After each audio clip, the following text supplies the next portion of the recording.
ಶ್ರೀ ಗುರು ರಾಘವೇಂದ್ರಾಯ ನಮಃ. ಎಲ್ಲರಿಗೂ ನನ್ನ ನಮಸ್ಕಾರಗಳನ್ನ ತಿಳಿಸ್ತಾ, ಫಾರ್ ದ ಫಸ್ಟ್ ಟೈಮ್ ನಾನು ಮಂತ್ರಾಲಯಕ್ಕೆ ನನ್ನ ಇಚ್ಛೆಯಂತೆಯೇ ರಾಘವೇಂದ್ರ ಸ್ವಾಮಿಯವರು ಅನುಗ್ರಹನ ಮಾಡಿ ಮಂತ್ರಾಲಯಕ್ಕೆ ಕರೆದು ಅವ್ರ ದರ್ಶನ ಭಾಗ್ಯನ ನೀಡಿದ್ರು. ನನಗೆ ಆದಂತಹ ಅನುಭವಗಳನ್ನ ಈ ವಿಡಿಯೋ ಮುಖಾಂತರ ತಿಳಿಸ್ತಾ ನಿಮ್ಮೆಲ್ಲರನ್ನೂ ಮತ್ತೊಂದು ಸಾತಿ ನಾನು ಮಂತ್ರಾಲಯಕ್ಕೆ ಕರ್ಕೊಂಡು ಹೋಗ್ತೀನಿ, ಬನ್ನಿ. ನಾನು ಒಂದು 4 ತಿಂಗಳ ಹಿಂದೆ ನನ್ನ ವಿಡಿಯೋದಲ್ಲಿ ನನಗೆ ಬಿದ್ದಂತಹ ಕನಸಿನ ಬಗ್ಗೆ ಶೇರ್ ಮಾಡಿದ್ದೆ. ಯಾರೆಲ್ಲ ನನ್ನ ವಿಡಿಯೋಗಳನ್ನ ಮಿಸ್ ಮಾಡದೆ ಕಂಟಿನ್ಯೂಸ್ ಆಗಿ ನೋಡ್ಕೊಳ್ತಾ ಬಂದಿದ್ದೀರಾ ಅವ್ರಿಗೆ ಖಂಡಿತವಾಗ್ಲೂ ಈಗ ನಾನು ಹೇಳುವಂಥದ್ದು ಅರ್ಥ ಆಗುತ್ತೆ. ನಾನು 4 ತಿಂಗಳ ಹಿಂದೆನೆ ರಾಘವೇಂದ್ರ ಸ್ವಾಮಿಯವರ ಹತ್ರ ಹೇಳಿದ್ದೆ, ಸ್ವಾಮಿ ನನ್ನವರು ನನಗೆ ಅಂತ ಇರೋದು ನೀವು, ನಿಮ್ಮನ್ನು ನೋಡೋದಕ್ಕೆ ನಾನು ಈ ರೀತಿಯಾಗಿ ಏರ್ ಟ್ರಾನ್ಸ್ಪೋರ್ಟಲ್ಲೇ ಬರಬೇಕು, ನಾನು ಏರ್ ಟ್ರಾನ್ಸ್ಪೋರ್ಟಲ್ಲಿ ಬರಬೇಕು ನಿಮ್ಮ ದರ್ಶನಕ್ಕೆ ಅಂತ ಅಂದರೆ ನೀವು ನಾನು ಕೇಳ್ಕೊಂಡಿರೋ ಅಂಥ ಒಂದು ಬೇಡಿಕೆನ ಈಡೇರಿಸ್ಕೊಡ್ಬೇಕು. ಆವಾಗ ನಾನು ನಿಮ್ಮ ಮಂತ್ರಾಲಯ ದರ್ಶನ ಮಾಡೋದಕ್ಕೆ ಬರ್ತೀನಿ, ಆಗುತ್ತಾ ಸ್ವಾಮಿ, ನನ್ನ ಇಷ್ಟನ ನೀವು ಈಡೇರಿಸ್ತೀರಾ ಅಂತ ಕೇಳ್ಕೊಂಡಿದ್ದೆ. ಕೇಳೋದಕ್ಕೋಸ್ಕರ ಯಾವ ವ್ರತ ಪೂಜೆ ಅಂತ ಏನೂ ಮಾಡಿರಲಿಲ್ಲ. ಪ್ರತಿನಿತ್ಯ ಪ್ರತಿ ಗುರುವಾರ ಹೇಗೆ ರಾಘವೇಂದ್ರ ಸ್ವಾಮಿಯವರ ಸೇವೆಯನ್ನು ಮಾಡ್ತೀನಿ, ಆ ಸೇವೆ ಜೊತೆಗೆ ಏಕಾದಶಿ ಆಚರಣೆ ಮಾಡ್ತಿದ್ದೆ. ಜನರಲ್ ಆಗಿ ನಾನು ರಾಯರ ಜೊತೆ ಕೂತು ಮಾತಾಡುವಾಗ ಹೇಗೆ ಮಾತಾಡ್ತೀನಿ ಅದೇ ರೀತಿ ಕೇಳ್ಕೊಂಡಿದ್ದೆ. ಅದೇನೋ ಭಗವಂತನ ಪ್ರೀತಿ ಅಪಾರವಾದದ್ದು ನನ್ನ ಮೇಲೆ, ಅದು ಪ್ರತಿದಿನ ಪ್ರತಿ ಕ್ಷಣ ಹೆಜ್ಜೆಜ್ಜೆಗೂ ಸತ್ಯ ಆಗುತ್ತೆ. ಅವತ್ತೊಂದು ದಿನ ರಾತ್ರಿ ಕನಸಲ್ಲೇ ನನಗೆ ರಾಘವೇಂದ್ರ ಸ್ವಾಮಿಯವರು ತೋರಿಸ್ಕೊಟ್ಟಿದ್ರು. ಅವರೇ ಕೊಡಿಸಿರುವಂತಹ ಒಂದು ಸ್ಯಾರಿ, ಅವರೇ ನನಗೆ ಮಾಡಿಸ್ಕೊಳ್ಳೋದಕ್ಕೆ ಅವಕಾಶ ಮಾಡಿಕೊಟ್ಟಂತಹ ಒಂದು ಒಡವೆನ ಹಾಕ್ಕೊಂಡು ನಾನು ಏರ್ಪೋರ್ಟಲ್ಲಿ ಹೋಗ್ತಾ ಇರ್ತೀನಿ. ಎಲ್ಲಿಗೆ ಅಂತ ಕೇಳಿದಾಗ ಅಲ್ಲಿ ಮಂತ್ರಾಲಯ ಅಂತ ಹೇಳ್ತಿರ್ತಾರೆ. ನಾನು ಅವತ್ತು ನನ್ನ ಅನುಭವನ ಹೇಳಿದಾಗ ಯಾವ ಟ್ರಾನ್ಸ್ಪೋರ್ಟ್ ಅಂತ ಹೇಳಲಿಲ್ಲ. ನನಗೆ ರಾಘವೇಂದ್ರ ಸ್ವಾಮಿಯವರಿಂದ ಕರೆ ಬಂದಿದೆ ಮಂತ್ರಾಲಯಕ್ಕೆ ಹೋಗಿ ದರ್ಶನ ಮಾಡೋದಕ್ಕೆ. ನನ್ನ ಇಚ್ಛೆ ಪಟ್ಟಂತೆ ಒಂದು ಟ್ರಾನ್ಸ್ಪೋರ್ಟಲ್ಲಿ ಬರಬೇಕು ಅಂತ ರಾಯರು ಹೇಳಿದ್ದಾರೆ. ಅದು ಬರೋದಕ್ಕೆ ಇನ್ನೂ ಸ್ವಲ್ಪ ತಿಂಗಳುಗಳಿದೆ ಅಂತ ಅವತ್ತು ನನಗೆ ಕನಸು ಬಿದ್ದು ನೆಕ್ಸ್ಟ್ ಡೇಗೆ ನಾನು ವಿಡಿಯೋ ಮುಖಾಂತರ ಶೇರ್ ಮಾಡಿದ್ದೆ. ಅದು ಸತ್ಯ ಆಯಿತು ಮೊನ್ನೆ. ನನಗೆ ರಾಘವೇಂದ್ರ ಸ್ವಾಮಿಯವರು ಹೇಗೆ ಏನು ಅಂತ ನನಗೆ ಗೊತ್ತಿಲ್ಲ, ಅವ್ರ ಇಚ್ಛೆ ಹೆಂಗಿರುತ್ತೆ ಅಂತ ಯಾರೂ ಕೂಡ ಊಹಿಸೋದಕ್ಕಾಗದೇ ಇಲ್ಲ. ಸ್ವಲ್ಪ ದಿನಗಳ ಹಿಂದೆ ನಾನೊಂದು ಮೈಸೂರು ಸಿಲ್ಕ್ ಸ್ಯಾರಿನ ತೊಗೊಬೇಕು ಅಂತ ಹೋದಾಗ ಆ ಸ್ಯಾರಿ ತೊಗೊಳ್ಳೋದೇ ನನಗೆ ಕ್ರಿಟಿಕಲ್ ಆಗಿತ್ತು. ಅಂಥ ಸಮಯದಲ್ಲಿ ರಾಯರಿಗೆ ಇಷ್ಟ ಆದಂತಹ ಒಂದು ಬಣ್ಣದ ಸೀರೆನ ನನಗೆ ಸ್ವತಃ ರಾಯರೇ ಕೊಡಿಸಿದ್ರು. ಆ ದಿನ ತುಂಬ ಖುಷಿಯಾಗಿತ್ತು.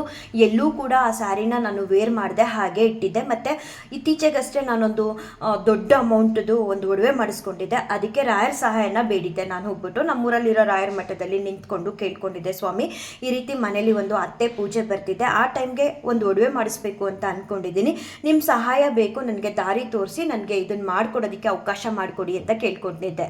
ಅದನ್ನೂ ಕೂಡ ರಾಘವೇಂದ್ರ ಸ್ವಾಮಿಯವರು ಮಾಡಿಕೊಟ್ಟಿದ್ರು. ಟೋಟಲಾಗಿ ಹೇಳಬೇಕಂತ ಅಂದರೆ ನಮ್ಮ ಮನೇಲಿ ರಾಘವೇಂದ್ರ ಸ್ವಾಮಿಯವರು ನನಗೆ ಯಾವುದೊಂದನ್ನು ಕೂಡ ನಾನು ಕೇಳಿದ ಕಷ್ಟಗಳೇ ಆಗಲಿ, ನನ್ನ ಕೇಳಿದಂತಹ ಬೇಡಿಕೆಗಳನ್ನಾಗಲಿ ಇಲ್ಲ ಅಂದ ಹಾಗೆ ಈಡೇರಿಸ್ತಾನೆ ಬರ್ತಿದ್ದಾರೆ. ಪ್ರತಿ ಸಲ ನಾನು ಆಲೋಚನೆ ಮಾಡಿ ಗೊಂದಲಕ್ಕೊಳಗಡೆ ಆಗಿ ಮತ್ತು ಏನೇನೋ ತಲೆಯಲ್ಲಿ ಯೋಚನೆಗಳು ಮಾಡಿದ್ರೂ ಕೂಡ ರಾಘವೇಂದ್ರ ಸ್ವಾಮಿಯವರ ಅಪಾರವಾದ ಪ್ರೀತಿ ನನ್ನ ಮೇಲಿರೋದು ಸತ್ಯ ಅಂತ ಪ್ರತಿ ಸಲ ನನಗೆ ರಾಯರು ತೋರಿಸ್ಕೊಡ್ತಾರೆ. ಸಿಕ್ಕಾಬಟ್ಟೆ ಖುಷಿ ಆಯಿತು. ಕನಸಲ್ಲಿ ಕಂಡಿದ್ದೆ ಮೊನ್ನೆ ಸಡನ್ನಾಗಿ ನಾನು ಫ್ಲೈಟಲ್ಲಿ ಹೋಗೋ ರೀತಿ ರಾಘವೇಂದ್ರ ಸ್ವಾಮಿಯವರು ಅನುಗ್ರಹ ಆಶೀರ್ವಾದನ ಮಾಡಿದ್ರು. ಸಿಕ್ಕಾಬಟ್ಟೆ ಖುಷಿ ಆಯಿತು ಮೂವರಿಗೂ ಕೂಡ. ಆ ಖುಷಿನ ನನಗಂತೂ ತಡ್ಕೊಳ್ಳೋದಕ್ಕೆ ಆಗ್ತಿರ್ಲಿಲ್ಲ. ಸ್ವಾಮಿಗೆ ಹೇಳ್ತಿದ್ದೆ, ರಾಯರೇ ನನ್ನ ಜೀವನದಲ್ಲಿ ಬಂದಿದ್ದ ಎಲ್ಲ ಕಷ್ಟಗಳನ್ನೂ ನಾನು ಸಹಿಸ್ಕೊಳ್ಳೋ ಶಕ್ತಿ ಕೂಡ ನೀವು ಕೊಟ್ಟಿದ್ರಿ. ಆದರೆ ಒಳ್ಳೆಯದು ಅಂತ ನಡೀತಿರ್ಬೇಕಾದ್ರೆ ನನ್ನ ಬದುಕಲ್ಲಿ ಸಹಿಸೋ ಶಕ್ತಿನೇ ಇಲ್ವಲ್ಲ ಅಂತ ಅಷ್ಟು ಕುಣಿದು ಕುಪ್ಪಳಿಸ್ತಿದ್ದೆ. ನನಗಾಗ್ತಿರುವಂಥ ಸಂತೋಷನ ನನಗೆ ಅಕ್ಸೆಪ್ಟ್ ಮಾಡ್ಕೊಳ್ಳೋಕ್ಕೆ ನನಗೆ ಆ ಶಕ್ತಿನೇ ಇರಲಿಲ್ಲ ಹೇಳಬೇಕಂದ್ರೆ. ಅಷ್ಟಿಷ್ಟಲ್ಲ ಖುಷಿ ಆಗ್ತಿದ್ದು. ಒಂದು ರೀತಿ ನನ್ನ ಲೈಫಲ್ಲೇ ಶುಭ ಗಳಿಗೆ ಅಂತಲೇ ಹೇಳ್ಬೋದು ನಾನು ಮಂತ್ರಾಲಯಕ್ಕೆ ಹೋಗಿದ್ದು. ಅಷ್ಟು ಖುಷಿ ಅಂದರೆ ಖುಷಿ. ಅದರಲ್ಲೂ ತುಂಬ ಜನ ಬೇಡ್ಕೊಂಡಿರ್ತಾರೆ, ರಾಯರ ಹತ್ರ ನನ್ನನ್ನು ಕರೆಸ್ಕೊಳ್ಳಿ, ನನ್ನ ಇಷ್ಟಾರ್ಥಗಳನ್ನ ಪೂರೈಸಿ, ಅಥವಾ ನನ್ನ ಕಷ್ಟಗಳನ್ನ ನಾನು ಹೇಳ್ಕೋಬೇಕು ಕರೆಸ್ಕೊಳ್ಳಿ ಅಂತ ಹೇಳಿ ಮಂತ್ರಾಲಯಕ್ಕೆ ಹೋಗಿ ರಾಯರ ದರ್ಶನನ ಮಾಡಿ ಬರ್ತಾರೆ. ತುಂಬ ಜನಕ್ಕೆ ಒಳ್ಳೇದು ಕೂಡ ಆಗುತ್ತೆ. ಆದರೆ ನನ್ನ ಲೈಫಲ್ಲೇ ಆ ರೀತಿ ಅಲ್ಲ. ಎಷ್ಟು ಅವಮಾನ ನೋವು ದುಃಖಗಳನ್ನ ಎದುರಿಸಿದ್ನೋ ಅವ್ಯಾವೂ ಕೂಡ ನನಗೆ ನೆನಪೇ ಬರಬಾರ್ದು.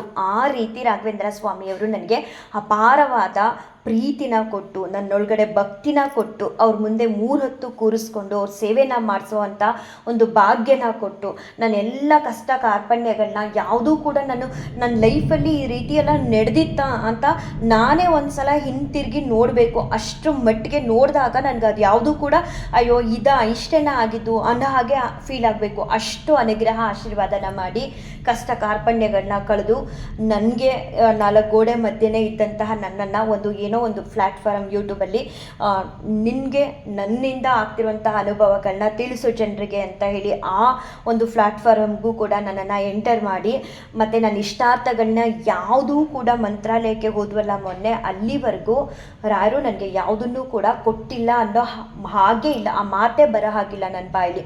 ಅಷ್ಟು ನಾನು ಏನೆಲ್ಲ ಬೇಡ್ಕೊಂಡಿದ್ದೆ, ನನ್ನೆಲ್ಲ ಕಷ್ಟಗಳನ್ನ ದೂರ ಮಾಡಿ ಇಷ್ಟಾರ್ಥಗಳನ್ನ ಅನುಗ್ರಹ ಮಾಡಿ ಮಂತ್ರಾಲಯಕ್ಕೆ ಕರೆಸ್ಕೊಂಡ್ರು. ಸಿಕ್ಕಾಬಟ್ಟೆ ಖುಷಿಯಾಗುತ್ತೆ. ನಾನು ಪ್ರತಿ ಸಲ ಹೇಳೋ ಹಾಗೆ ಎಲ್ಲರಿಗೂ ಈ ರೀತಿಯ ಅನುಭವ ಆಗಲಿ ರಾಯರೇ ಅಂತ ನಾನು ಬೇಡಿಕೊಳ್ತೀನಿ. ಅಷ್ಟೇ ಭಕ್ತಿ ನಮ್ಮಲ್ಲಿರಬೇಕು, ಅಷ್ಟೇ ನಾವು ರಾಯರಿಗೆ ಇಷ್ಟ ಆಗೋ ರೀತಿ ನಡ್ಕೋಬೇಕು. ಎಷ್ಟೇ ಕಷ್ಟಗಳು ಬರಲಿ, ನನ್ನನ್ನು ತುಂಬ ಜನ ಟೀಸ್ ಮಾಡಿದ್ರು, ನೀನಿನ್ನೂ ಮಂತ್ರಾಲಯಕ್ಕೆ ಹೋಗಿಲ್ಲ ಹಾಗೆ ಹೀಗೆ ಅಂತ. ನಾನು ಅವಾಗಲೂ ಇದೇ ಉತ್ತರ ಹೇಳಿದ್ದೆ, ಇವಾಗಲೂ ಇದೇ ಉತ್ತರ ಹೇಳ್ತೀನಿ. ನನಗೆ ಮನೆಯೇ ಮಂತ್ರಾಲಯ.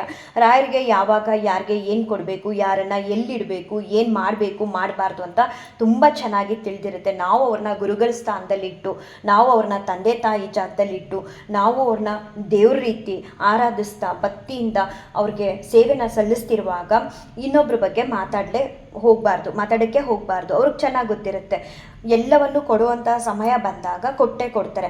ನಾನು ಮನೆ ಮಂತ್ರಾಲಯ ಅಂತ ಅಂದ್ಕೊಂಡೇ ಇದ್ದೆ, ಯಾರು ಏನಾದರೂ ಟೀಸ್ ಮಾಡಿಕೊಳ್ಳಿ, ರಾಯರು ಯಾವಾಗ ಸಮಯ ಬರುತ್ತೋ ಅವಾಗ ಕೊಟ್ಟೇ ಕೊಡ್ತಾರೆ ಅಂತ. ಎಲ್ಲರಿಗಿಂತ ಬೆಟರ್ ಆಗಿ ನನಗೆ ಅನುಗ್ರಹನ ಮಾಡಿದ್ರು ಅಂತ ನನಗೆ ತುಂಬ ಹೆಮ್ಮೆ ಹೇಳ್ಕೊಳ್ಳೋದಕ್ಕೆ. ಯಾಕಂತ ಅಂದರೆ ನಾನು ಏನು ಕೇಳ್ಕೊಂಡಿದ್ದೆ, ಸ್ವಾಮಿ ನನಗಿದ್ದೇ ಟ್ರಾನ್ಸ್ಪೋರ್ಟಲ್ಲಿ ಬರಬೇಕು ಅಂತ, ಅದೇ ಟ್ರಾನ್ಸ್ಪೋರ್ಟಲ್ಲಿ ಎಷ್ಟು ಮಿರಾಕಲ್ ಅಂತ ಅಂದರೆ, ಇತ್ತೀಚೆಗಷ್ಟೇ ನಾನು ಎಲ್ಲ ಅನುಭವಗಳನ್ನು ಶೇರ್ ಮಾಡ್ತೀನಿ. ಅದು ನಗ್ತಾರೋ ಏನಾರ ಆಗಲಿ, ನನ್ನ ಯೂಟ್ಯೂಬ್ ಚಾನಲು ನನ್ನ ಅನುಭವ ನಾನು ಹೇಳ್ಕೊಳ್ತೀನಿ. ನನಗೆ ರಾಯರು ಮಾಡ್ತಿದ್ದಾರೆ, ಎಲ್ಲವೂ ಕೂಡ ನೈಜವಾದದ್ದು, ಎಲ್ಲವೂ ಕೂಡ ಸತ್ಯವಾದದ್ದು ಹೇಳ್ತಾ ಬರ್ತಿದ್ದೀನಿ. ನಂಜನಗೂಡಿಗೆ ಒಂದ್ಸಲ ದರ್ಶನ ಮುಗಿಸ್ಕೊಂಡು ಬಂದಮೇಲೆ ಹೇಳಿದ್ರು, ನೀನು ಏಕಾದಶಿ ದರ್ಶನಕ್ಕೆ ಬರಬೇಕು ಅಂತ. ಸಡನ್ನಾಗಿ ನೆಕ್ಸ್ಟ್ ಏಕಾದಶಿಗೆ ನಾನು ನನ್ನ ಮಗಳು ಬೆಳಗ್ಗೆನೇ ಹೋಗಿ 12 ಗಂಟೆಗೆಲ್ಲ ಮನೆಗೆ ಬಂದುಬಿಟ್ಟು ರಾಯರ ದರ್ಶನನ ಮುಗಿಸ್ಕೊಂಡು ತುಂಬ ಚೆನ್ನಾಗಾಯಿತು. ಅವತ್ತು ಕೂಡ ನನ್ನ ಅನುಭವನ ಹೇಳಿದೆ.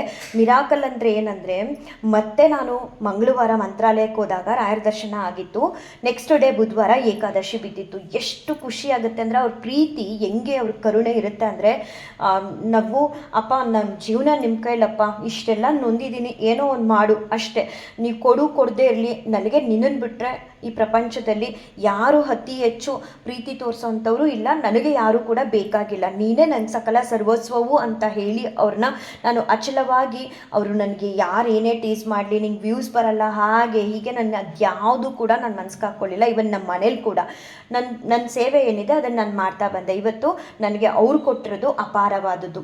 ಕೆಲವರಿಗೆ ಕನ್ಫ್ಯೂಸನ್ ಇದೆ, ಇನ್ನೂ ಕೆಲವರಿಗೆ ಡೌಟ್ ಇದೆ, ಮಂತ್ರಾಲಯಕ್ಕೆ ಫ್ಲೈಟ್ ಇದೆಯಾ ಅಂತ. ಖಂಡಿತ ಇದೆ, ಮಂತ್ರಾಲಯಕ್ಕೆ ಫ್ಲೈಟು ಮೈಸೂರು ಟು ಹೈದರಾಬಾದ್ಗೂ ಇದೆ, ಮತ್ತು ಬೆಂಗಳೂರು ಟು ಕರ್ನೂಲ್ಗೂ ಕೂಡ ಇದೆ.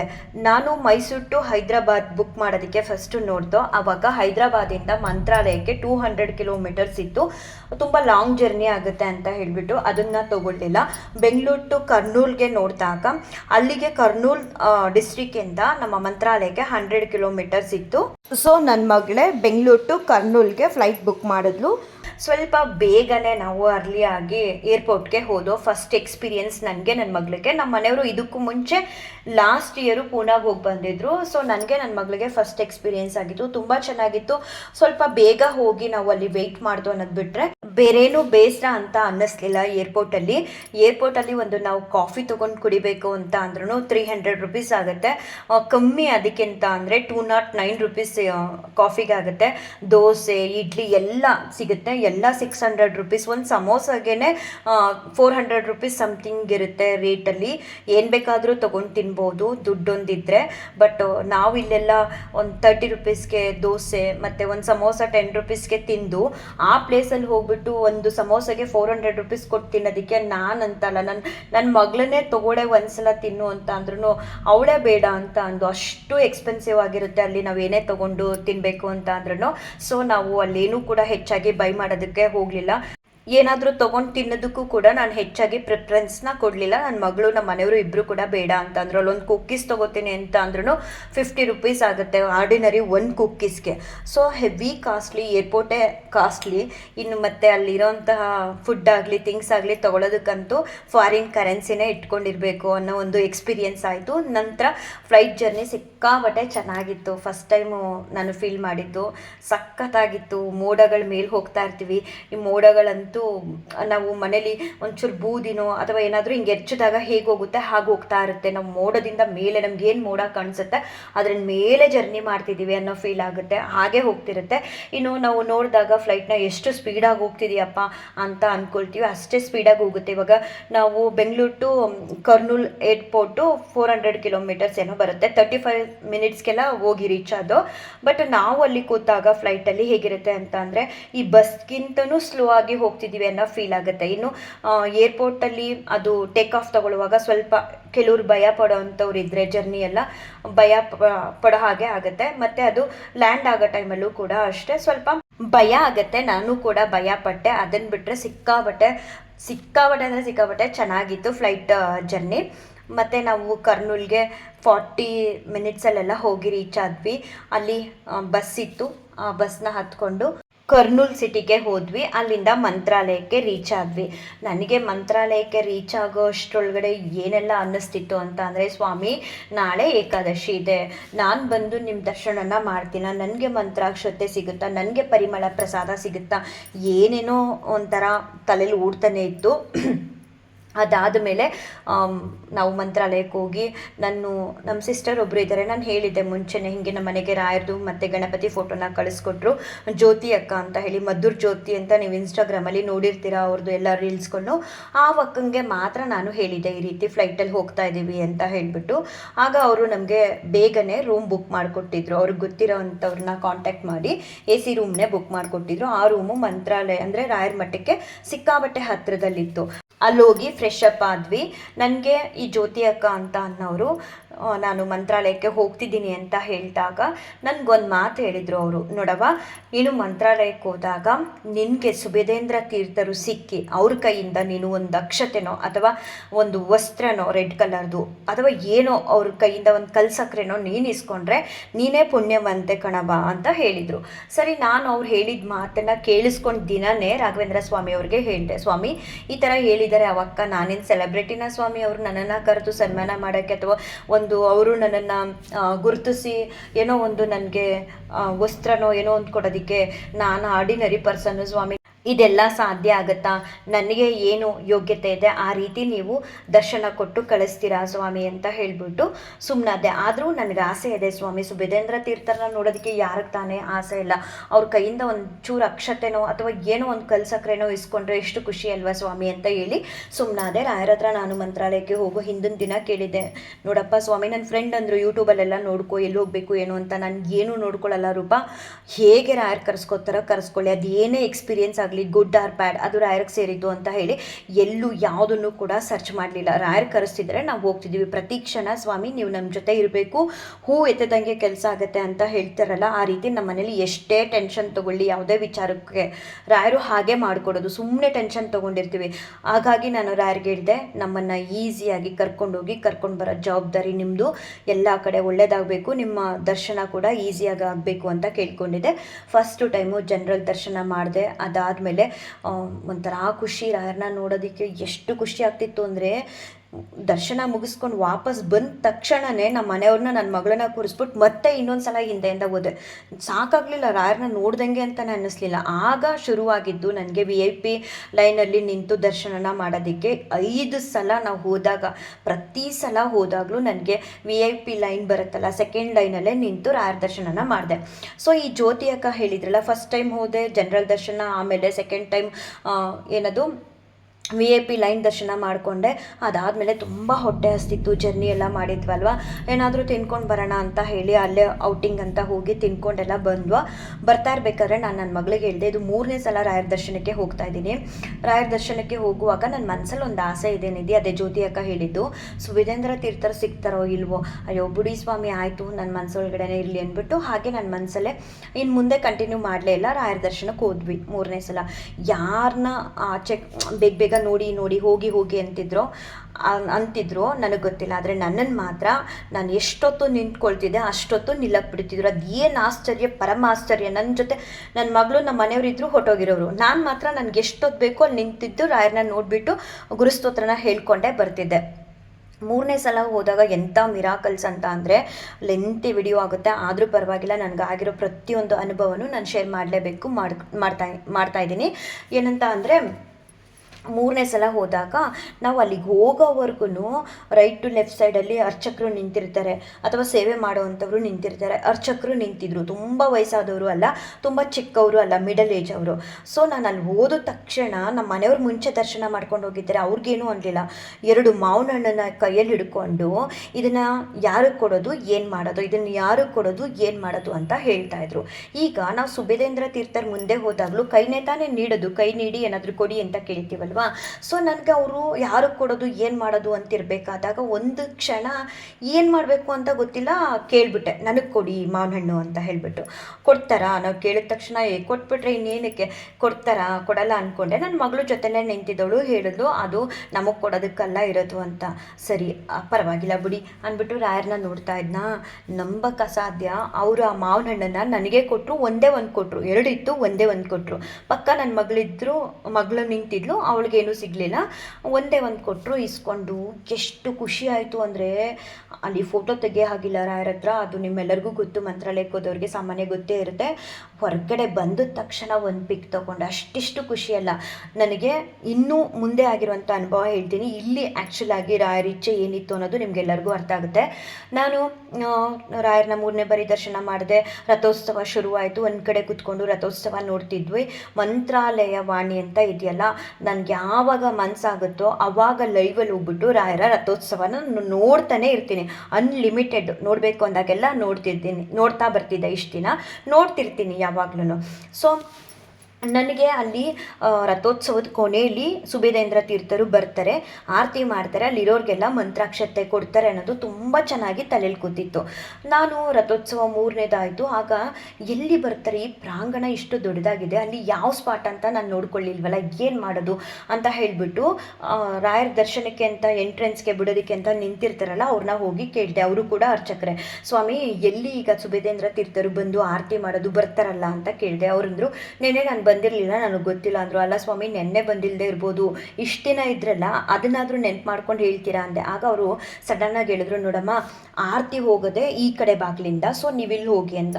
ಸರಿ, ನಾನು ನಮ್ಮ ಮನೆಯವರು ನನ್ನ ಮಗಳು ಅಲ್ಲೇ ಹೋಗಿ ನಿಂತ್ಕೊಂಡ್ವಿ. 4ನೇದು ರಾಯರ ರಥೋತ್ಸವ ಆಯಿತು. ವಜ್ರದಲ್ಲೂ ಕೂಡ ರಾಯರನ್ನ ಕೂರಿಸಿ ರಥೋತ್ಸವ ಮಾಡ್ತಾರಲ್ಲ, ಆ ಟೈಮ್ ಬಂತು. ನಾನು ಇನ್ನೇನು ಯಾವ ಬಾಗಿಲಿಂದ ಬರ್ತಾರೋ, ಎಲ್ಲಿಂದ ಬರ್ತಾರೋ, ಸುಬುಧೇಂದ್ರ ತೀರ್ಥರು ಅಂತ ನೋಡ್ತಾನೆ ಇದ್ದೀನಿ, ಒಂದೇ ಸಮ ಎಲ್ಲೂ ಬರ್ತಿಲ್ಲ. ಆಮೇಲೆ ನನ್ನ ವಿಡಿಯೋ ಕ್ಲಿಪ್ಪಿಂಗಲ್ಲಿ ನೀವು ನೋಡ್ಬೋದು, ಒಬ್ಬರು ಸೆಕ್ಯೂರಿಟಿಯವರು ಕಾಣಿಸ್ತಾರೆ ಆ ರಥೋತ್ಸವದ ಹತ್ರನೇ. ಬೇಕಾದರೆ ಈಗ ಜಸ್ಟ್ ತಾನೇ ಹಿಂದೆ ಹೋಯಿತು, ನೀವು ನೋಡ್ಬೋದು. ಮುಂದೆ ಕೂಡ ಆ ಕ್ಲಿಪ್ಪಿಂಗ್ಸ್ ಬರುತ್ತೋ ಏನೋ ಗೊತ್ತಿಲ್ಲ. ಏನಂತ ಅಂದರೆ, ಆ ಸೆಕ್ಯೂರಿಟಿಯವ್ರನ್ನ ನಾನು ಕೇಳಿದೆ, ಇವಾಗ ಈ ಆರತಿ ಮಾಡೋದಕ್ಕೆ ರಥೋತ್ಸವಕ್ಕೆ ಸುಬುಧೇಂದ್ರ ತೀರ್ಥರು ಬರ್ತಾರಲ್ಲ, ಯಾವ ಕಡೆಯಿಂದ ಬರ್ತಾರೆ ಹೇಳಿ ಅಂತ. ಯಾಕಂದರೆ ಫಸ್ಟು ನಾನೇ ಓಡೋಗಿ ನೋಡ್ಬೋದಲ್ಲ ಅಂತ ಅಂದ್ಬಿಟ್ಟು ಅಷ್ಟು ಖುಷಿ, ಅಷ್ಟು ಎಕ್ಸೈಟ್ಮೆಂಟು ಅವ್ರನ್ನ ನೋಡಬೇಕು ಅಂತ. ಆಗ ಅವ್ರು ಹೇಳಿದ್ದೇನಂತ ಅಂದರೆ, ಅವ್ರು ಇವತ್ತು ಊರಲ್ಲಿಲ್ಲ, ಅವ್ರು ಬರಲ್ಲ, ಅವ್ರು ಆರತಿ ಮಾಡಲ್ಲ ಅಂತ. ಆಗ ನನಗೆ ಬೇಸರ ಅಲ್ಲ, ಎಷ್ಟು ಖುಷಿ ಆಯಿತು ಅಂತ ಅಂದರೆ, ಇವರು ನನಗೆ ಸಿಗಲ್ಲ ಅನ್ನೋ ಕಾರಣಕ್ಕೆ ರಾಘವೇಂದ್ರ ಸ್ವಾಮಿಯವರು ನನಗೆ ಮಾವಿನ ಹಣ್ಣನ್ನು ಕೊಟ್ರಾ, ಅಥವಾ ನಾನು ರಾಯರನ್ನ ಯಾವಾಗಲೂ ಮಾವಿನ ಹಣ್ಣು ಇಷ್ಟ ಅಂತೇಳಿ ಅವರು ಕೊಡ್ತಿರ್ತೀನಿ ಅಂತ ಕೊಟ್ರಾ, ಅಥವಾ ನನ್ನ ಮಾತಿಂದ ಅವ್ರ ಮನಸ್ಸನ್ನ ಗೆದ್ದಿದ್ದೀನಿ ಅಂತ ಕೊಟ್ರಾ, ಫುಲ್ ಕನ್ಫ್ಯೂಸನು. ನೀವು ಯಾರು ಏನಾದರೂ ಅನ್ಕೋಬೋದು. ನನಗಂತೂ ಸುಬುಧೇಂದ್ರ ತೀರ್ಥರು ಸಿಗಲ್ಲ ಅನ್ನೋದು ರಾಘವೇಂದ್ರ ಸ್ವಾಮಿಯವ್ರಿಗೆ ಮುಂಚೆನೇ ಗೊತ್ತಿತ್ತು. ನಾನು ಬರೀ ಕೈಯಲ್ಲಿ ಹೋಗಬಾರ್ದು, ನಾನು ಕೂಡ ಪುಣ್ಯ ಮಾಡಿದ್ದೀನಿ ಅನ್ನೋದನ್ನು ತೋರಿಸ್ಕೊಡೋದಕ್ಕೋ, ಅಥವಾ ನನ್ನ ಒಂದು ಮುದ್ದಾದ ಮಾತಿಂದ ಅವ್ರ ಮನ ಗೆದ್ದಿದ್ದಕ್ಕೋ, ಅಥವಾ ಮನೆಗೆ ಬಂದು ಮಗಳನ್ನ ಹಾಗೆ ಕಳಿಸ್ಬಾರ್ದು ಅಂತ ಅನ್ನೋದಕ್ಕೋ ಗೊತ್ತಿಲ್ಲ. ಅಲ್ಲಿ ಸಹಸ್ರಾರು ಜನ, ಸಾವಿರಾರು ಜನದ ಮೇಲಿದ್ದರು ಭಕ್ತರು ರಥೋತ್ಸವನ ನೋಡೋದಕ್ಕೆ. ಯಾರ ಕೈಲೂ ಏನೂ ಕೊಟ್ಟಿರಲಿಲ್ಲ ರಾಯರ ಮುಂದೆ ಹೋದಾಗ. ನನ್ನ ಕೈಲಿ ಮಾವಿನ ಹಣ್ಣು ಇದೆ ಅಂದರೆ ಅದು ಎಂಥ ಹೆಮ್ಮೆ ವಿಚಾರ, ಅದೆಷ್ಟು ಖುಷಿ ಅಂದರೆ ನನ್ನ ಖುಷಿಗೆ ಪಾರವೇ ಇರಲಿಲ್ಲ. ಸುಬೇದೇಂದ್ರ ತೀರ್ಥರನ್ನ ನೋಡಲಿಲ್ಲ ಅನ್ನೋ ಬೇಸರಕ್ಕಿಂತ ಖುಷಿನೇ ಜಾಸ್ತಿ. ಯಾಕಂದರೆ ರಾಯರೇ ಕೊಟ್ಬಿಟ್ರಲ್ಲ ಮುಂಚೆನೇ ನನಗೆ ಮಾವಿನ ಹಣ್ಣು ಅವ್ರ ಹತ್ರ ಹೋದಾಗ ಅಂತ. ಅಷ್ಟಿಷ್ಟು ಖುಷಿಯಲ್ಲ. ಬೆಳಗ್ಗೆ 5 ಗಂಟೆಗೆ ಹೋಗಬೇಕು ಅಂತ ನನಗೆ ಇವರು ಜ್ಯೋತಿ ಅಕ್ಕ ಕೂಡ ಹೇಳಿದರು. ಆಗ ಹೋಗಿದ್ರೆ ಸುಬೇದೇಂದ್ರ ತೀರ್ಥರು ಎಷ್ಟೊತ್ತಿನ ರಾತ್ರಿಯಲ್ಲಿ ಬಂದಿದ್ರು ಏನೋ ಗೊತ್ತಿಲ್ಲ, ಸಿಕ್ತಿದ್ರ ಬೆಳಿಗ್ಗೆ ನನಗೆ ತಿಳಿದು. ಆದರೆ ಬೆಳಿಗ್ಗೆ 5 ಗಂಟೆಗೆ ಹೋಗಬೇಕು ಅಂತ ಹೇಳಿ ರೂಮ್ಗೆ ಹೋಗಿ ಮಲಗಿದವಳು ನಾನು ಹೋಗಿದ್ದೆ 8 ಗಂಟೆ ಮೇಲೆ ದರ್ಶನ ಮಾಡೋದಕ್ಕೆ. ಯಾಕಂದರೆ ಸಿಕ್ಕಾಬಟ್ಟೆ ಮಳೆ ಅವತ್ತು ಏಕಾದಶಿ ದಿನ ಬೆಳಗಿನ ಜಾವ ಯಾವುದೋ ಟೈಮಲ್ಲಿ ಶುರುವಾಗಿದೆ. ಹೆವಿ ಮಳೆ ಅಂದರೆ ಹೆವಿ ಮಳೆ. ಮತ್ತು ಅವತ್ತೊಂದು ದಿನ ಸಂಜೆ ಕಾಯ್ದು ನಾನು ಸುಬೇದೇಂದ್ರ ತೀರ್ಥರ ಹತ್ರ ಏನಾದರೂ ಪಡ್ಕೊಳ್ಳೋಣ ಅಂತ ಅಂದರೆ ಅವತ್ತು ಕೂಡ ನೈಟು ನಾನು 5 ಗಂಟೆ 6 ಗಂಟೆಗೆಲ್ಲ ಮಂತ್ರಾಲಯ ಹೊರಟು ಬಂದುಬಿಟ್ವಿ, ಸಿಗ್ತಿರ್ಲಿಲ್ಲ. ಇವೆಲ್ಲ ತಿಳಿದಿದ್ದಂತಹ ರಾಘವೇಂದ್ರ ಸ್ವಾಮಿಯವರು ನನಗೆ ಮಾವಿನ ಹಣ್ಣನ್ನು ಕೊಟ್ಟರು. ಅದು ಹಿಡ್ಕೊಂಡು ನಿಂತಿದ್ನಲ್ಲ ಮಂತ್ರಾಲಯದೊಳಗಡೆ ಆ ಪ್ರಾಂಗಣದಲ್ಲಿ ಎಷ್ಟು ಖುಷಿ ಆಗ್ತಿತ್ತು ಅಂದರೆ ತುಂಬ ಜನ ಇದ್ದರು. ಅಷ್ಟಿಷ್ಟಲ್ಲ ನನಗೆ ಖುಷಿಯಾಗಿದ್ದು. ನಿಜವಾಗ್ಲೂ ಎಷ್ಟು ಕಣ್ಣೀರು ಹನಿ ಇಟ್ಟಿದ್ದೆ ನನ್ನ ಲೈಫಲ್ಲಿ ಅಂತ ಅಂದರೆ, ಎಷ್ಟು ಅವಮಾನ, ನೋವು, ಹೆಜ್ಜೆಜ್ಜೆಗೂ ಅವಮಾನಗಳು. ಸಾಕು ಭಗವಂತ ಯಾಕೆ ಈ ರೀತಿ ಅಂದ್ಕೊಳ್ತಿದ್ದೆ ಅದನ್ನೆಲ್ಲ ಮರೆಸೋಷ್ಟು, ಅದನ್ನೆಲ್ಲ ನನಗೆ ನೋವೇ ಆಗಿಲ್ಲ ಅನ್ನೋಷ್ಟು ನನಗೆ ಪ್ರೀತಿ ಅನ್ನೋದನ್ನು ಕೊಟ್ಟು ಭಗವಂತ ನನ್ನ ಜೊತೆಲಿದ್ದು ನನ್ನನ್ನು ಸಲಹುತ್ತಿದ್ದಾರೆ.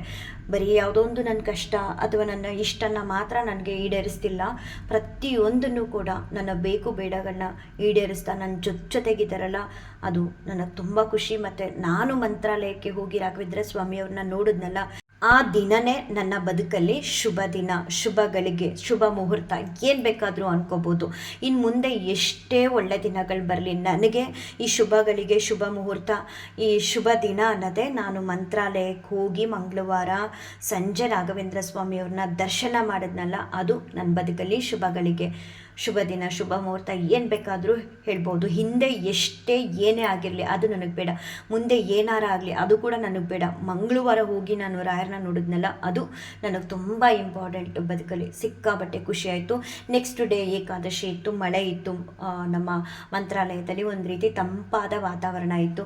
ಮಂತ್ರಾಲಯದಲ್ಲಿ ಏಕಾದಶಿ ದಿನ ಕೂಡ ಹೋಗ್ಬಿಟ್ಟು ರಾಯರ ದರ್ಶನನ ಮಾಡಿದೆ. VIP ದರ್ಶನದಲ್ಲೇ ಹೋದೆ, ಸೆಕೆಂಡ್ ಲೈನಲ್ಲಿ. ಹಿಂಗೆ ನೋಡ್ಕೊಂಡು ಬಂದ ತಕ್ಷಣ ನಮ್ಮ ಮನೆಯವ್ರನ್ನ, ನನ್ನ ಮಗಳನ್ನ ಕೂರಿಸ್ಬಿಟ್ಟು ಮತ್ತೆ ಓಡೋದೆ. ನನಗದೇನೋ ಗೊತ್ತಿಲ್ಲ, ರಾಯರನ್ನ ಮತ್ತೆ ನೋಡಬೇಕು ಅನ್ನೋ ಆಸೆ ತುಂಬ ಅಂದರೆ ತುಂಬ. ಮತ್ತೆ ಪ್ರದಕ್ಷಿಣೆ ನಮಸ್ಕಾರನ ಮಾಡಿದೆ. ಏನು ಸೇವೆ ಮಾಡಬೇಕು, ಖುಷಿ. ನಾನು ರಾಯರನ್ನ ನೋಡೋದಕ್ಕೆ ಹೋಗಿದ್ದೀನಿ, ಖುಷಿ. ಇನ್ನು ಯಾವ ಸೇವೆ ಮಾಡೋದು ಏನು, ನನಗೇನು ಅದ್ರ ಬಗ್ಗೆ ಗೊತ್ತಿಲ್ಲ. ಸ್ವಾಮಿ ಏನಾದರೂ ಸೇವೆ ಮಾಡಿಸೋದಿದ್ರೆ ನೀನೇ ನನಗೆ ಸೇವೆ ಕೊಡಪ್ಪ ಅಂತ ಅಂದ್ಕೊಂಡು ಸುಮ್ಮನೆ ಆದೆ. ಏಕಾದಶಿ ದರ್ಶನ ಆದಮೇಲೆ ಇಲ್ಲೇ ನಮ್ಮೂರಲ್ಲೇ ನಾನು ಅಂದ್ಕೊಂಡಿದ್ದೆ, ನಾವು ಮಂತ್ರಾಲಯಕ್ಕೆ ಹೇಗೋ ಹೋಗಿ ಬರ್ತಿದ್ದೀವಿ, ತಿರುಪತಿಗಂತೂ ಸಡನ್ನಾಗಿ ಹೋಗೋಕ್ಕಾಗಲ್ಲ, ಯಾಕಂದರೆ ಮಗು ಹಾಸ್ಟ್ಲು ಟೈಮ್ ಬಂದುಬಿಡುತ್ತೆ, ಕಾಲೇಜ್ಗೆ ಕರ್ಕೊಂಡು ಹೋಗ್ಬಿಡ್ಬೇಕು.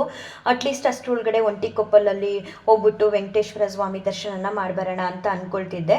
ಹೀಗೆ ರಾಘವೇಂದ್ರ ಸ್ವಾಮಿಯವರ ಪರಮ ಭಕ್ತರು, ನನಗೆ ಅಕ್ಕ ಅಂತಲೇ ಹೇಳ್ಬೋದು, ಅವ್ರ ಜೊತೆ ಮಾತಾಡಿದಾಗ ಅವರು ನನಗೆ ಹೇಳಿದ್ರು, ಈ ರೀತಿ ರಶ್ಮಿ ನೀನು ಮಂತ್ರಾಲಯಕ್ಕೆ ಹೋದಾಗ ರಾಘವೇಂದ್ರ ಸ್ವಾಮಿಯವರೇ ಪ್ರತಿಷ್ಠಾಪನೆ ಮಾಡಿ ಪೂಜಿಸಿರುವಂತಹ ಶ್ರೀನಿವಾಸ ದೇವಸ್ಥಾನ ಇದೆ ಅಗ್ರಹಾರ ಬೀದಿಲಿ, ಅಲ್ಲಿ ಹೋಗಿ ಮಿಸ್ ಮಾಡಿದೆ ದರ್ಶನ ಮಾಡಿ ಅಂತ ಹೇಳಿ.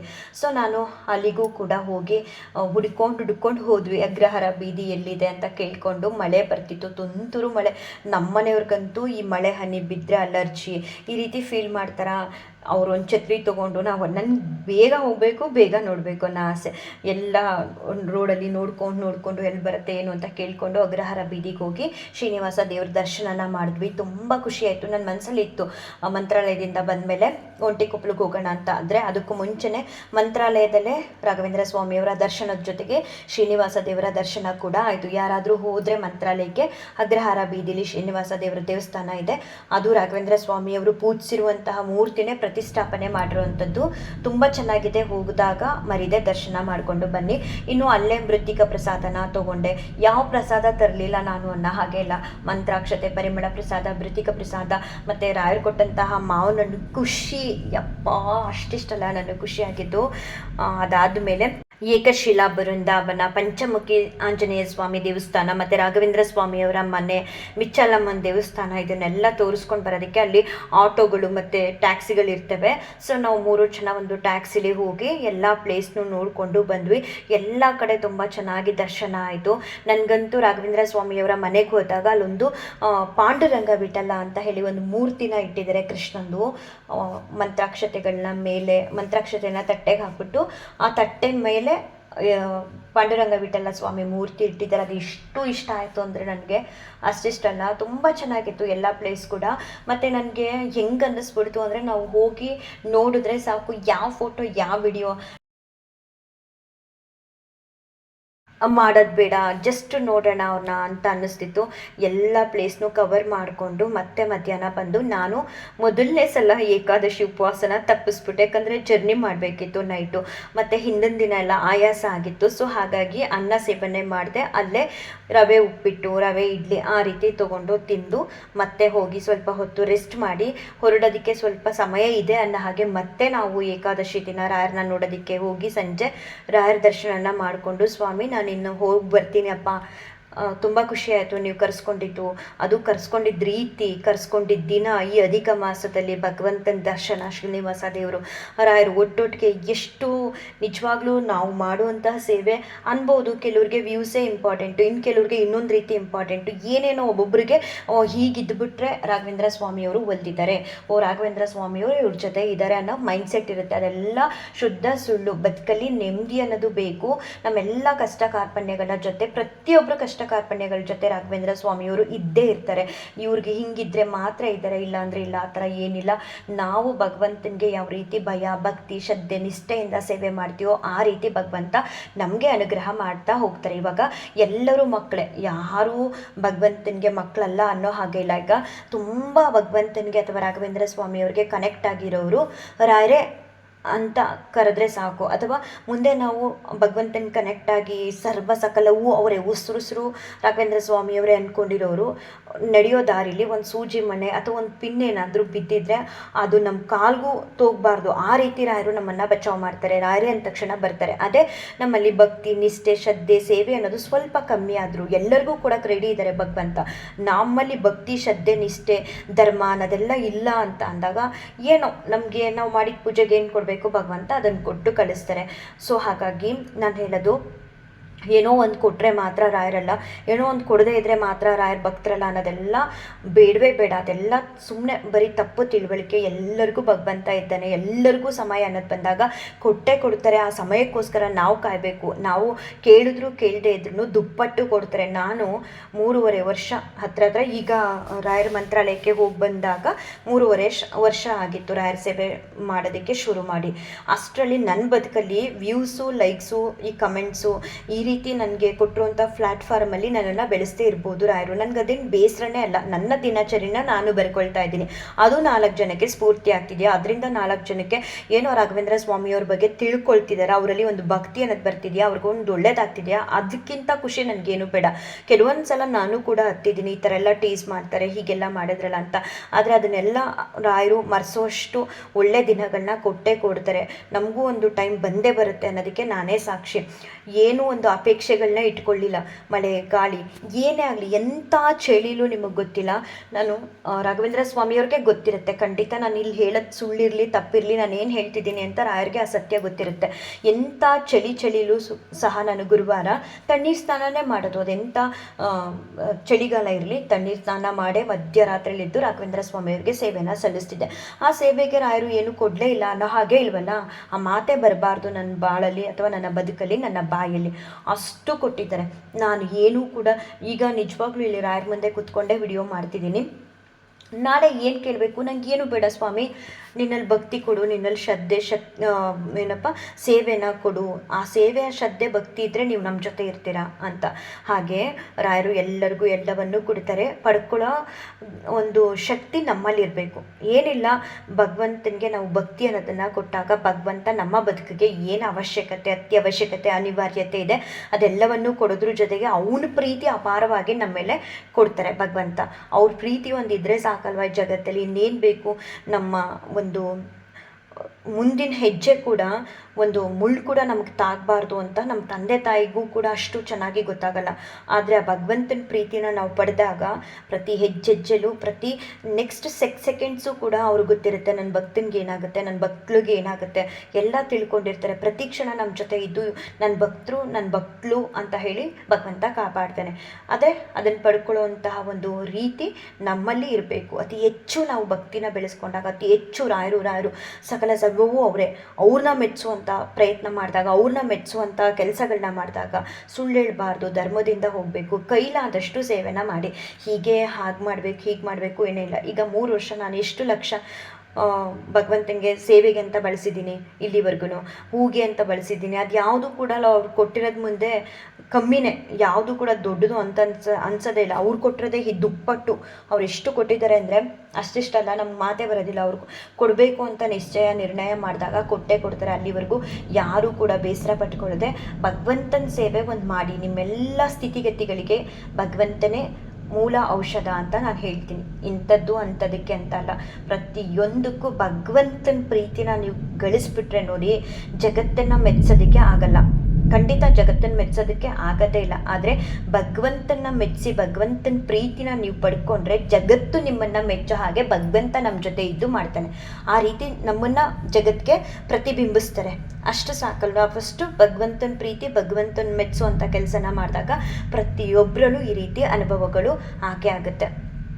ಅದಾದಮೇಲೆ ನಾವು ಆ ಕಡೆಯಿಂದ ಮಂತ್ರಾಲಯದಿಂದ ಹೋಗ್ತಾ ಫ್ಲೈಟಲ್ಲಿ ಹೋದ್ವಿ. ಬರ್ತಾ ನನಗೆ ಟ್ರೈನ್ ಜರ್ನಿನೂ ಎಕ್ಸ್ಪೀರಿಯೆನ್ಸ್ ಆಗಲಿ ಅಂತ ಉದಯನ್ ಎಕ್ಸ್ಪ್ರೆಸ್ ಅನ್ನೋ ಟ್ರೈನಲ್ಲಿ ಬಂದ್ವಿ.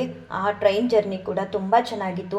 ಇಲ್ಲಿ ಇನ್ನೊಂದು ವಿಚಾರನ ನಾನು ತಿಳಿಸ್ಬೇಕು ಅಂತ ಅಂದರೆ, ಸುಮಾರು ಒಂದು 12 ವರ್ಷ, ಹತ್ರ 13 ವರ್ಷದ ಹಿಂದೆ ನನ್ನ ಮಗಳು KG ಲೆವೆಲಲ್ಲಿ ಓದ್ತಿದ್ಲು ಅಂದ್ಕೊಳ್ತೀನಿ. ಮಾಂಟೆಸರಿ 1 or 2 ಇದ್ಲು. ಆವಾಗ ನಾವು ಧರ್ಮಸ್ಥಳ ಸುಬ್ರಹ್ಮಣ್ಯಕ್ಕೆ ಅಂತ ಹೋಗಿದ್ವಿ. ಧರ್ಮಸ್ಥಳ ಸುಬ್ರಹ್ಮಣ್ಯಕ್ಕೆ ಹೋದಾಗ ಹೇಗಿತ್ತು ನಮ್ಮ ಪರಿಸ್ಥಿತಿ ಅಂದರೆ ಅದು ಹೇಳೋದಕ್ಕೂ ಕೂಡ ಅಸಾಧ್ಯ. ಅಂಥ ಪರಿಸ್ಥಿತಿಲಿ ಹೋಗ್ಬಿಟ್ಟು ಭಗವಂತನ ದರ್ಶನನ ಮಾಡಿಕೊಂಡು ಬಂದ್ವಿ. ಅವಾಗೆಲ್ಲ ಈಗ 10-12 ವರ್ಷದಿಂದ ಅಂದರೆ ನಮ್ಮ ಮನೆಯವ್ರಿಗೆ ಬರ್ತಿದ್ದದ್ದು ಸಂಬಳ ಕೂಡ ಕಮ್ಮಿ. ಹಾಗಂತ ಅಂದ್ಬಿಟ್ಟು ನಾವು ಏನು ಅತಿ ಆಸೆ ಪಡ್ತಿರ್ಲಿಲ್ಲ. ಇದ್ದಿದ್ರಲ್ಲಿ ಅಂದರೆ ಹಾಸಿಗೆ ಇದ್ದಷ್ಟು ಕಾಲು ಚಾಚು ಅಂತಾರ ಹೇಳ್ತಾರಲ್ಲ, ಆ ರೀತಿ ಬದುಕು. ಅವಾಗಲೂ ಕೂಡ ಹಾಗೆ, ಇವಾಗಲೂ ಕೂಡ ಹಾಗೇನೆ. ಈಗ ಕೆಲವ್ರಿಗೆ ಅನಿಸ್ಬೋದು ಇವ್ರಿಗೆ ದುರಂಕಾರ ಹಾಗೆ ಹೀಗೆ ಅಂತ. ನನಗೇನೇ ಯಾರೇನೇ ಅಂದರೂ ನನ್ನ ತಪ್ಪಿದ್ದು ಅಂದಾಗ ಅದು ನನಗೆ ತಲುಪುತ್ತೆ. ಅದಕ್ಕೆ ನಾನೇ ಹೊಣೆ. ನನ್ನ ತಪ್ಪಿಲ್ಲದೆ ಯಾರೋ ನನ್ನ ಬಗ್ಗೆ ಮಾತಾಡ್ತಾರೆ, ಯಾರೋ ಏನೋ ಹೇಳ್ತಾರೆ ಅಂದರೆ ಅದು ನೇರವಾಗಿ ಹೋಗೋದು ರಾಘವೇಂದ್ರ ಸ್ವಾಮಿಯವ್ರಿಗೆ. ಅದು ನನಗೆ ತುಂಬ ಚೆನ್ನಾಗಿ ಎಕ್ಸ್ಪೀರಿಯೆನ್ಸ್ ಆಗಿದೆ. ಸೊ ಹಾಗಾಗಿ ನಾನು ಅದು ಯಾವುದಕ್ಕೂ ಕೂಡ ತಲೆ ಕೆಡಿಸ್ಕೊಳ್ಳಲ್ಲ. ನಾವು ಧರ್ಮಸ್ಥಳಕ್ಕೆ ಅಂತ ಹೋಗಿ ವಾಪಸ್ಸು ದರ್ಶನ ಮಾಡ್ಕೊಂಡು ಬರುವಾಗ ತುಂಬ ಹೊಟ್ಟೆ ಹಸಿ, ಎಷ್ಟು ಹೊಟ್ಟೆ ಹಸಿ ಅಂತ ಅಂದರೆ ಸಬರ್ ಬಸ್ ಸ್ಟ್ಯಾಂಡಲ್ಲಿ ನಮ್ಮ ಕೊನೆಗಾಲ ಬಸ್ ಹತ್ತಬೇಕು. ಏನಾದರೂ ತೊಗೊಂಡು ತಿನ್ನೋಣ ಅಂತ ಅಂದರೆ ಕೈಯಲ್ಲಿ ಒಂದು ಸ್ವಲ್ಪನೇ ಅಮೌಂಟ್ ಇದ್ದಿದ್ದು, ಏನೋ ತೊಗೊಂಡು ತಿನ್ನೋಣ ಅಂತ ಬಸ್ ಸ್ಟ್ಯಾಂಡಲ್ಲಿರೋ ಹೋಟೆಲ್ಗೆ ಹೋದರೆ 80 ರೂಪೀಸ್ ಒಂದು ಕಪ್ ಅನ್ನಕ್ಕೆ. ಒಂದೇ ಒಂದು ಕಪ್ ಅನ್ನ, ತಿಂದೇ ಇರೋಂಥ ಅನ್ನನೇ ತಿಂದೇ ಇರೋಂಥ ನನ್ನ ಮಗಳು ಅದನ್ನು ತಂದ ತಕ್ಷಣ ತಿನ್ಕೊಂಡ್ಬಿಟ್ಲು. ನನಗೆ ಹೆಂಗೆ ಹಸ್ಕೊಂಡು ಬಂದಿದೆ ಅಂದರೆ ಅವತ್ತು ಅಷ್ಟಿಷ್ಟಲ್ಲ ನಾನು ಬೇಜಾರು ಮಾಡ್ಕೊಂಡಿದ್ದು. ಯಾಕೆ ಭಗವಂತ ನಮ್ಮ ಪರಿಸ್ಥಿತಿ ಹೀಗೆ ಅಂತ. ಮತ್ತು ಇನ್ನೊಂದೇನು ಅಂತಂದರೆ ನಮ್ಮವರು ಅಂತ ನಾವು ಅವ್ರಿಗೆ ಸಮಯ ಕೊಡ್ತೀವಲ್ವ, ಅವ್ರಿಗೋಸ್ಕರ ನಾವು ಏನೆಲ್ಲ ಮಾಡ್ತೀವಿ ಲೈಫಲ್ಲಿ. ನಮ್ಮವರು ಅಂತ ನಮ್ಮ ಸಂಬಂಧಿಕರಾಗಲಿ, ನಮ್ಮ ಅಕ್ಕ ತಂಗಿರಾಗಲಿ, ಯಾರನ್ನೇ ನಮ್ಮವರು ಅಂದ್ಕೊಂಡಿರ್ತೀವಿ ಅವ್ರಿಗೆಲ್ಲ ನಾವು ಎಷ್ಟು ಟೈಮ್ ಕೊಟ್ಟು ನಮ್ಮ ಲೈಫಲ್ಲಿ ಅರ್ಧ ಆಯಸ್ನೇ ಅವ್ರಿಗೋಸ್ಕರ ಕೊಟ್ಬಿಟ್ಟಿರ್ತೀವಿ. ಹಾಗೆ ನಮ್ಮವರು ಅಂತ ಅಂದ್ಕೊಂಡವ್ರಿಗೂ ಕೂಡ ನಾನು ತಿಳಿಸಿದ್ದೆ, ಈ ರೀತಿ ನಾಳೆ ಧರ್ಮಸ್ಥಳ ಸುಬ್ರಹ್ಮಣ್ಯಕ್ಕೆ ಹೋಗ್ತಾ ಇದ್ದೀವಿ ಅಂತ. ಅವರು ಕೂಡ ಅವ್ರ ಕೈಲಾದಷ್ಟು ಸಹಾಯ ಮಾಡುವಂಥ ಪರಿಸ್ಥಿತಿಯಲ್ಲಿ ಇದ್ದರೂ ಕೂಡ ಕ್ಯಾರೆ ಅಂತ ಅಂದಿರಲಿಲ್ಲ. ಹೌದಾ, ಹೋಗಿ ಬರ್ತೀರಾ ಅಷ್ಟೇ, ಆ ರೀತಿ ಕೇರ್ಲೆಸ್ ಆಗಿ ಕಂಡಿದ್ರು. ಇವತ್ತು ನಮ್ಮ ಪರಿಸ್ಥಿತಿನೇ ನಿಜವಾಗ್ಲೂ ಸಿಕ್ಕಾಬಟ್ಟೆ ಬದಲಾಯಿಸಿದ್ದಾರೆ. ರಾಘವೇಂದ್ರ ಸ್ವಾಮಿಯವರು ಒಬ್ಬರು ಬದುಕಲ್ಲಿ ಬಂದರೆ ಎಷ್ಟು ನೀವು ನೊಂದು ಬೆಂದು ಹೋಗಿರ್ತೀರೋ ಅಂಥವ್ರ ಮುಂದೆನೇ, ಅಂಥವ್ರು ನೋಡೋ ಹಾಗೇನೆ ನಮ್ಮನ್ನು ಚೆನ್ನಾಗಿಟ್ಟಿರ್ತಾರೆ. ಯಾರನ್ನೂ ಕೂಡ ನಮ್ಮವರು ಅಂದ್ಕೊಳ್ಳೋದಕ್ಕೆ ಹೋಗಬೇಡಿ. ನಾನು ನನ್ನ ಮಗಳು ನಮ್ಮ ಮನೆಯವ್ರಿಗಿಂತ ರಾಯರನ್ನೇ ಹೆಚ್ಚಾಗಿ ಪ್ರೀತಿ ಮಾಡ್ತೀನಿ, ಹೆಚ್ಚು ಇಷ್ಟಪಡ್ತೀನಿ. ಹಾಗಂತ ನಾನು ನಮ್ಮ ಮನೆಯವ್ರಿಗೆ ಮತ್ತು ನನ್ನ ಮಗಳಿಗೂ ಕೂಡ ಹೇಳ್ತೀನಿ, ನಿಮ್ಮಿಬ್ಬರಿಗಿಂತ ನನಗೆ ರಾಯರಂದ್ರೇ ಹೆಚ್ಚು ಇಷ್ಟ ಅಂತ. ಯಾಕಂತ ಅಂದರೆ ಕೆಲವೊಂದೊಂದು ಸಮಯ ಸಂದರ್ಭ ಅಂತ ಬಂದಾಗ ನನ್ನ ಮಗಳು ಕೂಡ ನನಗಾಗಲ್ಲ, ನಮ್ಮ ಮನೆಯವರು ಕೂಡ ನನಗಾಗಲ್ಲ. ನನಗಾಗವರೇ ರಾಘವೇಂದ್ರ ಸ್ವಾಮಿಯವರು ಅನ್ನೋ ಒಂದು ಅಪಾರವಾದಂತಹ ನಂಬಿಕೆ ಮತ್ತು ಅವ್ರ ಮೇಲೆ ಅಷ್ಟು ಪ್ರೀತಿ. ಮತ್ತು ಪ್ರಪಂಚ ಇರೋದು ಕೂಡ ಹಾಗೇನೆ, ಅವರವರ ಅನುಕೂಲಕ್ಕೆ ತಕ್ಕ ಹಾಗೆ ಇರ್ತಾರೆ. ಆದರೆ ಯಾವುದೇ ಒಂದು ಅನುಕೂಲ ಇಲ್ಲದೆ ಪ್ರತಿ ಕ್ಷಣ ತನ್ನ ಭಕ್ತನ ಯೋಗಕ್ಷೇಮ ನೋಡೋನು ಅಂದರೆ ಭಗವಂತ ಮಾತ್ರ. ಪ್ರತಿ ಕ್ಷಣ ಭಕ್ತನಿಗೆ ಒಳ್ಳೇದು ಮಾಡಬೇಕು, ಅವನಿಗೆ ಪ್ರೀತಿ ತೋರಿಸ್ಬೇಕು, ಕರುಣೆ ತೋರಿಸ್ಬೇಕು, ಅವನ್ನ ಕೈ ಹಿಡಿದು ಕಾಪಾಡಬೇಕು ಅಂತ ಯಾವುದೇ ಒಂದು ನಮ್ಮಿಂದ ಪ್ರತಿಫಲಾಪೇಕ್ಷೆ ಇಲ್ಲದೆ ಅಪಾರವಾದ ನಿಷ್ಕಲ್ಮಶವಾದ ಪ್ರೀತಿನ ಕೊಡೋದು ಭಗವಂತ ಮಾತ್ರ. ಹಾಗಾಗಿ ನನಗೆ ಹೆಚ್ಚು ಅಂದರೆ ಅತಿ ಹೆಚ್ಚು ಭಗವಂತ ಅಂದರೆ ಇಷ್ಟ, ರಾಯರಂದರೆ ಇಷ್ಟ. ಆ ಒಂದು ಇಷ್ಟ ಅನ್ನೋದು ನನ್ನೊಳಗಡೆ ಬರಬೇಕು ಅಂತ ಅಂದರೆ ಅದಕ್ಕೆ ರಾಘವೇಂದ್ರ ಸ್ವಾಮಿಯವರೇ ಕಾರಣ. ಏನು ನನ್ನ ಒಂದು ಜರ್ನಿನ ನಿಮ್ಮ ಜೊತೆ ಶೇರ್ ಮಾಡ್ಕೊಂಡು ಬಂದಿದ್ದೀನಿ. ಜೊತೆಗೆ ನಿಮ್ಮೆಲ್ಲರಿಗೂ ಮಂತ್ರಾಲಯ ಕೂಡ ತೋರಿಸಿದ್ದೀನಿ. ಇಲ್ಲಿರೋ ವಾಚ್ಮ್ಯಾನ್ನೇ ನಾನು ಕೇಳಿದ್ದು, ಆಗ ಅವರು ಹೇಳಿದ್ದು ಇಲ್ಲ ಇವತ್ತು ಸುಬೇದೇಂದ್ರ ತೀರ್ಥರು ಊರಲ್ಲಿ ಅವ್ರು ಬರಲ್ಲ ಆರತಿ ಮಾಡೋದಕ್ಕೆ ಅಂತ. ಏನೋ ಎಲ್ಲವೂ ಕೂಡ ಭಗವಂತನ ಇಚ್ಛೆ. ಯಾರಿಗೂ ಒಂದು ಸಿಗದೇ ಇರೋಂತಹ ಪ್ರೀತಿ, ಕರುಣೆ, ಅನುಕಂಪ, ದಯೆ ಎಲ್ಲವನ್ನು ಕೂಡ ನನ್ನ ಮೇಲೆ ಕೊಡ್ತಿದ್ದಾರೆ. ನಾನು ಎಷ್ಟೋ ಬಾರಿ ಕೂತು ಗೊಂದಲಕ್ಕೊಳಗಡೆ ಆಗ್ತೀನಿ, ಆಲೋಚನೆ ಮಾಡ್ತೀನಿ, ಅನುಮಾನ ಪಡ್ತೀನಿ, ರಾಘವೇಂದ್ರ ಸ್ವಾಮಿಯವರೇ ಇದೆಲ್ಲ ಸತ್ಯನಾ, ನಿಮ್ಮ ಪ್ರೀತಿ ಅಪಾರವಾದದ್ದ ನನ್ನ ಮೇಲೆ ಅಂದಾಗೆಲ್ಲವೂ ಕೂಡ ಅವರು ಪ್ರತಿ ಹೆಜ್ಜೆಜ್ಜೆಲ್ಲೂ ಇಲ್ಲ ಕಂದ, ನಾನು ನಿನ್ನ ಮೇಲೆ ಅಪಾರವಾದಂಥ ಒಂದು ಕರುಣೆ ಪ್ರೀತಿನ ತೋರಿಸ್ತಿರೋದು ಸತ್ಯ ಅಂತಲೇ ತೋರಿಸ್ಕೊಡ್ತಾ ಬರ್ತಿದ್ದಾರೆ. ನನ್ನಂತಹ ಅನುಭವಗಳು, ನನಗಾಗ್ತಿರೋಂಥ ಪ್ರತಿಯೊಂದು ಅನುಭವಗಳು ನಿಮಗೆ ಭಗವಂತನಿಂದ ಆಗಲಿ ಅಂತ ಪ್ರತಿ ಕ್ಷಣ ಪ್ರತಿ ಸಲ ಕೂಡ ನಾನು ಬೇಡ್ಕೊಳ್ತೀನಿ.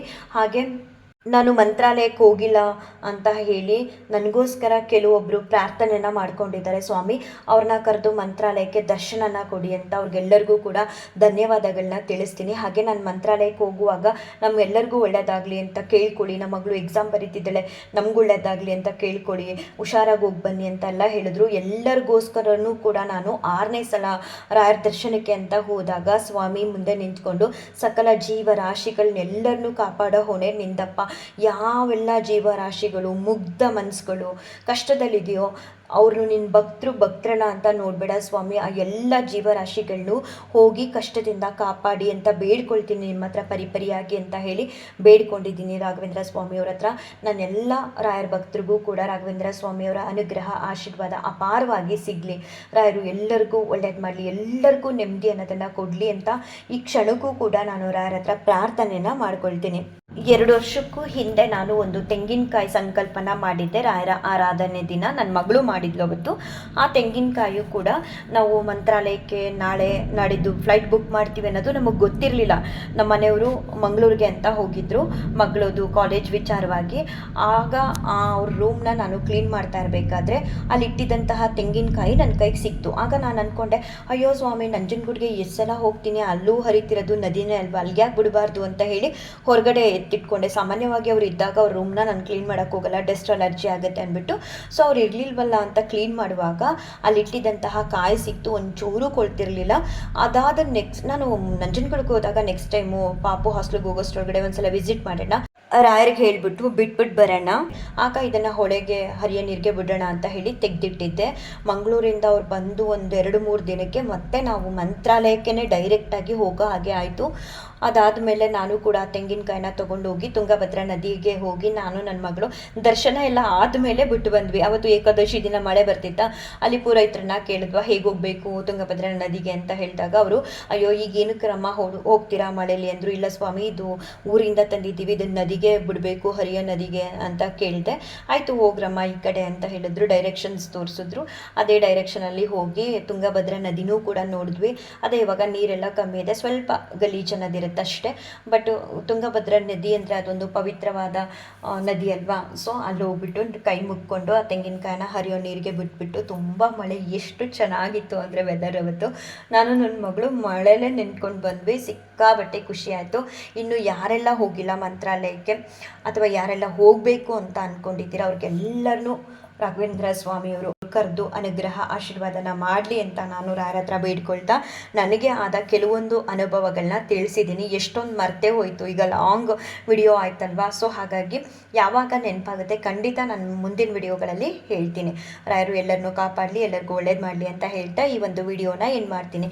ಶ್ರೀಕೃಷ್ಣಾರ್ಪಣಮಸ್ತು, ಶ್ರೀಕೃಷ್ಣಾರ್ಪಣಮಸ್ತು, ಶ್ರೀಕೃಷ್ಣಾರ್ಪಣಮಸ್ತು.